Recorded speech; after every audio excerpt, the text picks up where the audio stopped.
皆さんこんにちはなのだ。今日はコーナークランクを作っていくのだ。これは直角に材料を固定する超便利なアイテムなのだ。早速材料を切っていくよ。これマジで指が飛んでくから注意なのだ。大好きなボンドタイムなのだ。はい、ぺったんこ。こうやって密着させると頑丈になるのだ。素敵な一枚板になったのだ。ババッと切っていくよ。デロデロデロデロデロデロ。じゃん、見事な直角に仕上がったのだ。切る場所に線を描いていくよ。このコンパスはさっき買ってきたのだ。ロックできるんで描いてる途中に広がらない優れものなのだ。みんな大好きな同じタイムだよ。大きな穴だから時間がかかるのだ。こ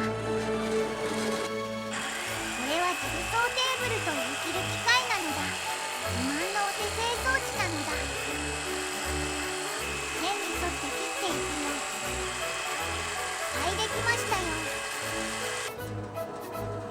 お次は小さな穴開けでやん。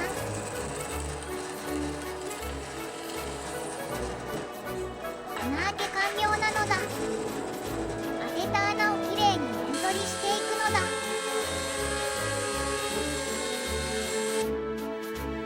これは直径 6mm の真鍮製の丸棒なのだ。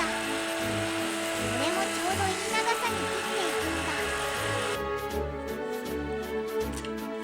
切った棒を曲げていくのだ。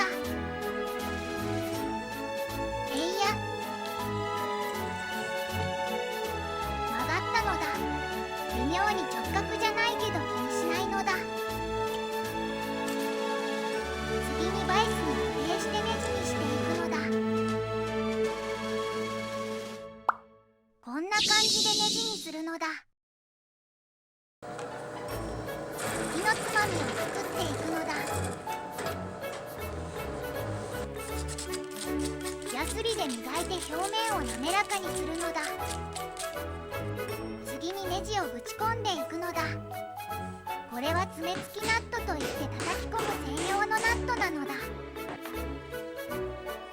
オイルを塗ってきれいにしていくのだ。見事な仕上がりになったよ。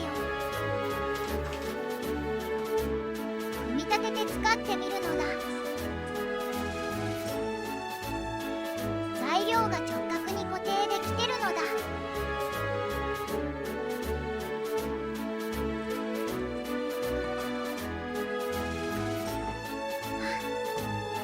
ちょっと外れたのだ。まあ大丈夫そうだから気にしないのだ。さあ、お待ちかねのグランドフィナーレです。穴を開けてビスで固定していくよ。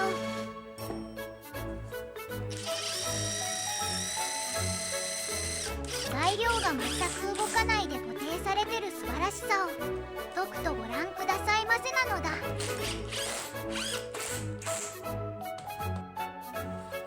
もう一箇所やってみるよ。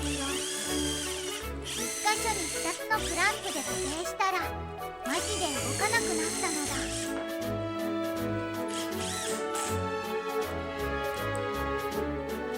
これで今回はおしまいなのだ。少しでも面白いと思ってくださったらチャンネル登録をよろしく。